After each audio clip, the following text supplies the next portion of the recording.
Welcome to this episode of the $1 Million Mastermind. I'm Larry Weidel, and before we get started, if you want to know exactly how to win again and again, go to weidelonwinning.com/webinar now to watch something I've put together for you. Now let's get going into this episode of $1 Million Mastermind. I am here with Samy Kobrosly, and Sammy is in the snack business big time, folks, and getting bigger. Thanks so much, Sammy, for joining me again. No, absolutely. Thank you. I had a chance. I'll be able to brag that I knew you when you were in your early 30s and before you had your first $1 trillion in sales and everything, and we're in 500 countries. But you can't really brag because I was still bald now anyway, so it doesn't matter. You can't say I knew him when he had hair, but you can say I knew him, after year 5. So I've got good news for me and you. Genomics. They're going to be able to fix all that stuff, okay? Oh, I've already told people that, I'm working so hard today just so that I can go overseas and get myself a hair transplant surgery. That's the end goal. So talk about, Sammy, you got started, you did your own manufacturing, but like all manufacturing, when you're making things, a lot of money involved, and then a lot of commitments when you get these big box, big brand stores, they say, unbelievable, I'm in 100, 200, 300, 500 stores. Well, that's a lot of inventory, a lot of product in cardboard boxes to be shipped, and the logistics and all of this stuff. Anything can go wrong at any time. And so it takes money. At that point, you got to spend money to gear up to be able to do that. And like you said, you're sitting right now in a 10,000 square foot facility that didn't exist, at the time you were in your apartment, So you decide, hey, we need to get some money. We need to get some funding. And somehow you got on Shark Tank. Talk about that. Was that a little daunting, or was that a challenge? Is that an exciting thing, or? Oh my God, I was scared crapless. I'm not going to lie to you, man. It is scary, scary, scary, because it's one of those things that it's almost surreal. You know what I mean? I guess if any entrepreneur, especially, if you've been around for the past 10 years, you've watched an episode of Shark Tank, right? Yeah, right. And I definitely watched my fair share of Shark Tank episodes. And so, when we got that call, like, hey, we're actually going to fly you out to Los Angeles and you're actually going to pitch in front of the Sharks. I mean, it was scary. I practiced a lot, and I still choked. Even though I practiced so much, I still choked a little bit at the beginning. And that's just how it is, because, you're walking in there and you're seeing, 4 to 5, right? 5 of America's probably most prominent or prolific, well-known investors. Right. And that's intimidating, and you don't have they don't really know much about you. You know what I mean? They don't know anything about you, to be honest. And so you just have that time to tell them about your story, tell them the details, try to remember all those numbers that you crammed in your head, before you got there. Right. And, and you get done. And when all is said and done, that's it. You walk out and you go, whoa, I just made a deal with Mark Cuban. That is crazy, But I think what people also forget is there's still a lot that goes on afterwards. Right. His team still does the due diligence. I still have to send a lot of documentation, a lot of paperwork back and forth. We had a lot of calls, but that moment for us was big, and it happened where we taped it in the summertime, but it didn't air until the fall. And so it was really? The hardest kept secret. It was the hardest secret to keep. Sorry. It was we kept it really well. Right. It was so hard to keep because we couldn't tell our marketing people. We couldn't tell people that we worked with. We couldn't tell the production people. We couldn't tell anybody because we wanted to make sure the deal was finalized before we told anyone what happened, during my taping. And then, we're waiting. We're like, well, is it actually going to air? And then we don't want to tell anyone because we don't want it to leak because they'll pull the show if they think it leaked. You know what I mean? And so, yeah, it was daunting. It was fun. But I will say we did have some pretty good sleuths on our team that just started going while they were shipping stuff on the FedEx account, looked at, the past people I shipped stuff to on the FedEx account. And when they saw Mark Cuban's name on there, they go, I think I know who the deal happened with. So when you go through that thing, how do you focus on you had to be pretty confident because, you'd worked like a dog, you'd had success, you knew you had a good product.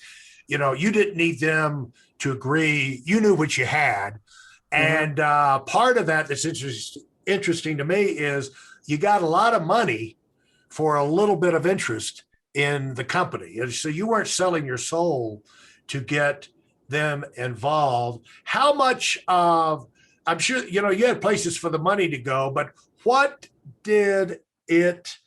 has been the impact of being able to plug in with someone who's so far up the ladder? Because basically these guys are dream team of American business.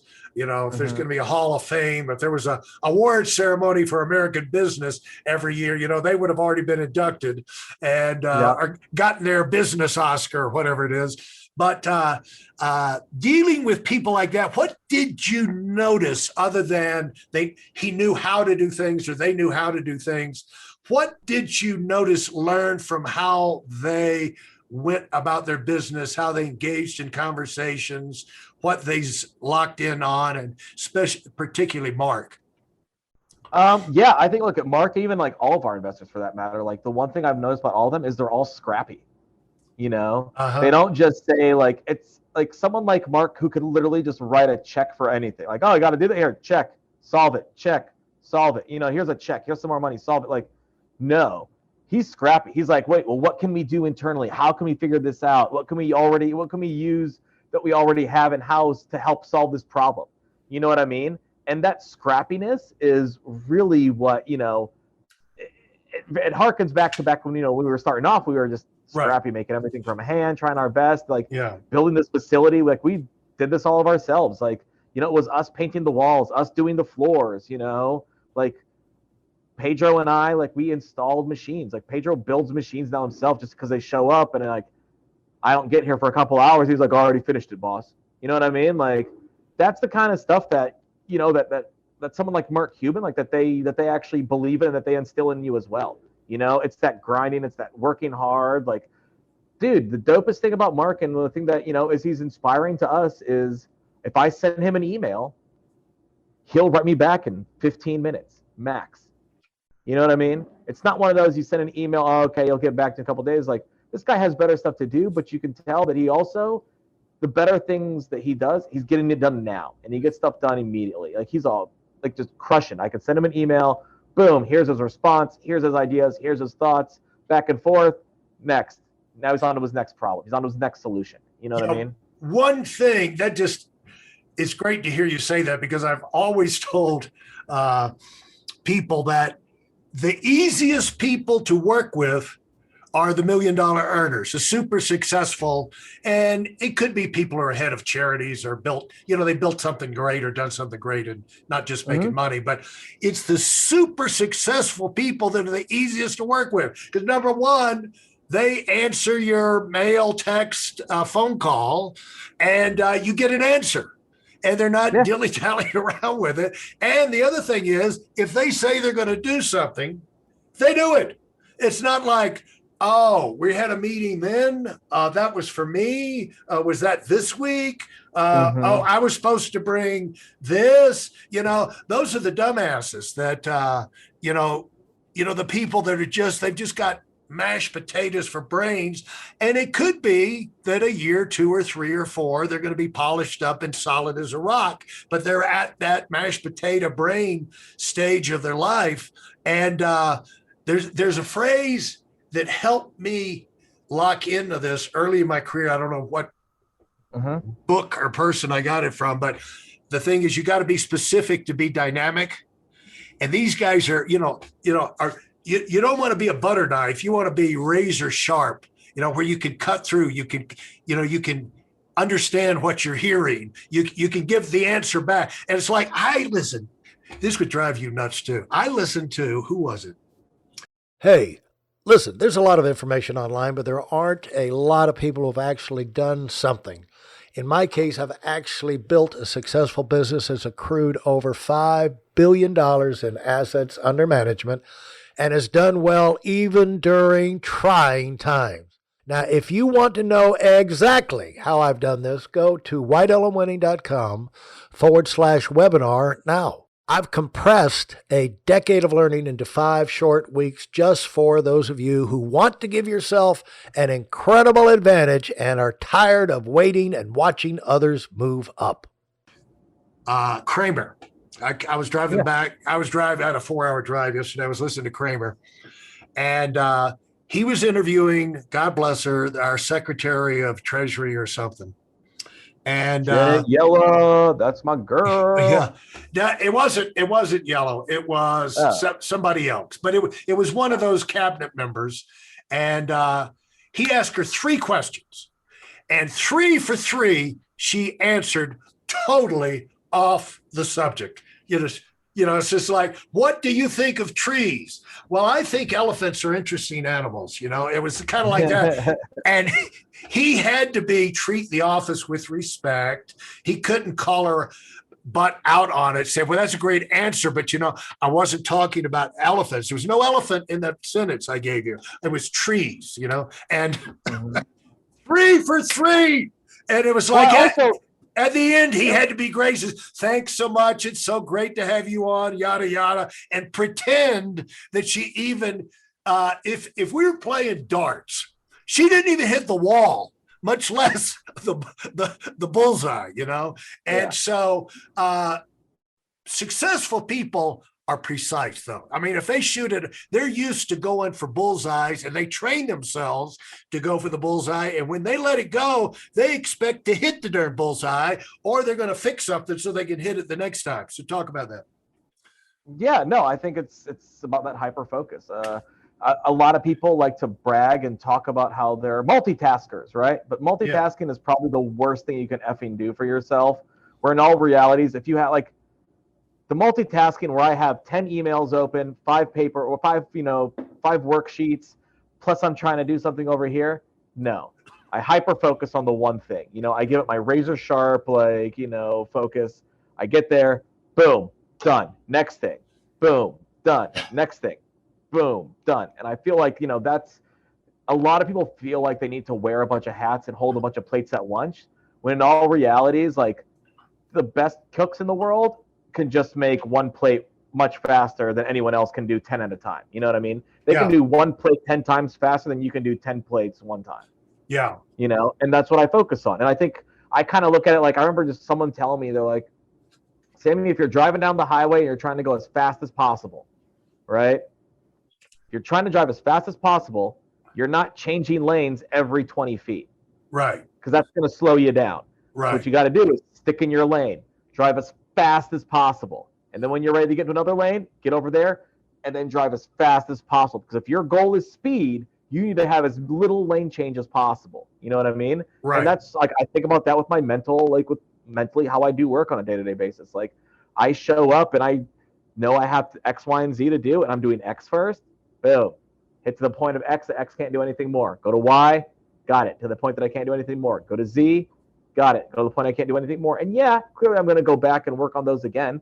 But, it's just breaking it down and not trying to hold 10 plates at once, but just trying to get one plate there as fast as possible, then coming back as quickly as possible. Well, the advantage of that, and you see this with super successful people, their organization stays with them. They're key people.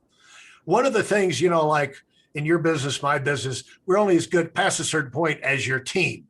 And if your team is in constant turnover because you're changing direction, you're changing your philosophy, you're emotionally up, emotionally down, you're changing the priority of the business here and priority there. And, they're trying to learn how to play basketball, but the rules are changing all the time, And the stable people, the focused people, the consistent people, it's easier for people to follow in line and get really, really good at what they're doing. And that causes them to be worth more, to get paid more, but also for them, I know you get a lot of satisfaction out of your job and your accomplishment, but the people inside your organization, I know they get tons of satisfaction from their progress and their role they play and what they get done on a daily basis. And but that comes from the consistency and focus of the leader, don't you believe?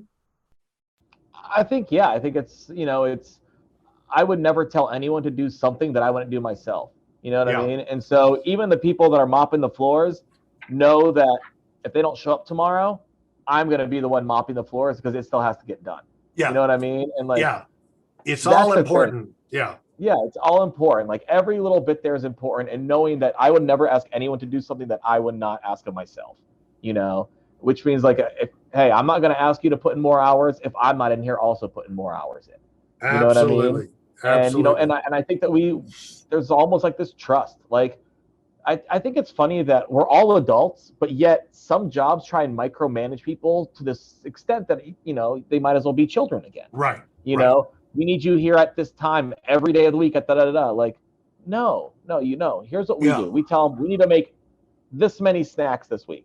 Yeah. Every day we need to make this much, you know, this many pounds of snacks. Yeah. You know, if they decide to work from 6 to whatever or 7 to whatever, if they decide to work, you know, Monday, Tuesday, Wednesday, and they want to take Thursday, Friday off, I don't care. As long as the numbers, as long as everything matches up. Like if they tell me that, hey, we're going to take Friday off because our kids have, you know, a school assignment, you know, that we want to be at, like, okay, cool.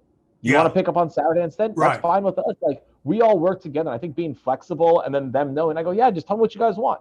What do you guys need? They go, hey, so we want to do this on Sunday. I was like, great. What do you guys need from me? How can I help you? What can I offer to make your life easier so that you can run in that lane as fast as possible and not have to worry about changing lanes because batteries went dead or I need screws for this machine or something like that. And so I sit here in the factory, you know, and this is my place to be. And when I'm not developing new Snacklins flavors, I'm like, how can I help? What can I do? What do you know to be doing? I'm thinking about ways to help them make their lives easier, their jobs easier. And, you know, Kevin, our CEO, he's in the same mindset and he does that, you know, but on the executive level, right? Where he's, you know, how can I help everyone execute their job easier, knowing that's going to be just as effective because they're going to want to now, they're going to like it more. They're going to want to put in more, right? Like, so you've just given the best explanation of what leadership is, you know, superior leadership is. You're doing things for people they can't do for themselves to create the environment where they can excel. And things that are coming up down the road they're going to trip over. It's your job to go in front of them, fix that, make sure that's not there so they never have to run into that thing that's going to cause them to not be able to stay in their lane and go and perform as good as they are. Thanks so much, Sammy, for this. And if you don't, you know, I would love to have a short follow-up session and next time ask you particularly this: what do you think has caused you not to just get the deal, but to excel after you got the deal on Shark Tank? And some of the principles, you know, related to that is principles that have been huge difference makers for you that you probably figured out yourself. Maybe you heard from other people, but then things that people have told you that were absolutely horribly wrong. And if you'd paid attention, you would get off track. So really get into your mind about your operating instincts and how that mind works to make decisions. Maybe we can spend a few minutes on that. Thanks so much, Sammy. This has been great. It has been awesome. Can't wait to chat again, Larry. If you enjoyed what you've heard and are dead serious about finding out for yourself exactly how this works in the real world, I've taken the most valuable business lessons I've learned over 40 years and put them into something for you to watch. Go to whiteelemwinning.com/webinar now in order to move up as fast as possible. I'm Larry Weidel, and I run the $1 Million Mastermind. Go, go, go.